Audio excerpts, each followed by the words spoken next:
October 30, 2024. At dahil nga kaarawan ngayon ng ating abuji, medyo magiging busy ako today. At paano nga sabihin in Korean yon?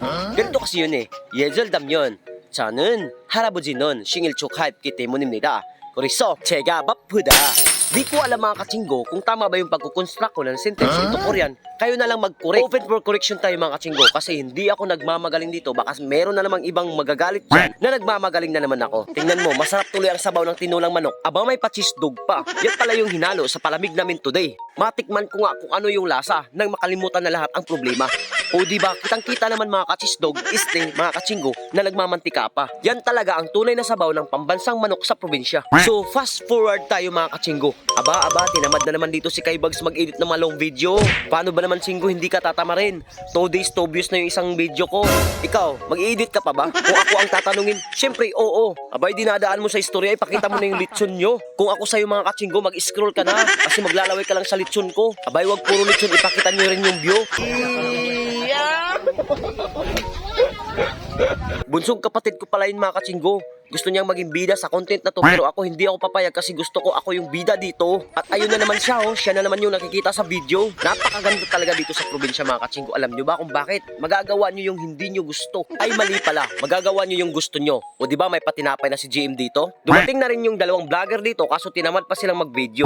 Pag ikot ko sa kabila mga katsinggo, wala nang damit yung litson dito. Paano ba naman? Tinira na agad ni Rodney dito. Samantala ako dito at si Junard Shi naglilinis ng isda para sa kikilawin namin mamaya. Ang kaso may ipal na nagpapapansin dito. Kitang-kita naman mga katsinggo, napakasulit talaga ng view dito. Kita nyo naman yan, di ba? Maiinggit talaga kayo. Sabihin mo na sinungaling ako. Oo, dahil sinungaling ka. Pero joke lang yun mga katsinggo. Pinapatawa ko lang kayo. Kaya masasabi kong sulit talaga ang bakasyon ko ngayon. Ikaw ba naman mga katsinggo? 9 months ka sa South Luzon, tas umuwi ka ng North Province. O di ba napakasulit yun? Tingnan nyo, si Ervin Perangco, nagsiselfie na naman. Papansin talaga tong taong to kahit kailan. As for now mga katsinggo, pauwi na nga kami. Kita nyo ba yung bangka? Mamaya magtuturbo yan. Magtuturbo pa yan. O di ba mga katsinggo, napakabilis talaga ng bangka dito. Aba may gustong sumabit sa video. Ito yung mga pamangkin ko mga katsinggo. Mauna sila ako mapagumangkon diri sa lubkon. Makakugyan kayo mga gwapa. Og labaw sa tanan ang ilong murag palwa. O ano burlasoy, nakapag-isip ka na naman ng hindi maganda. Buti pa umuwi na lang tayo at doon na lang natin to sa bahay i-continue. Ipadayon ba? Mauna siya sa Bisaya.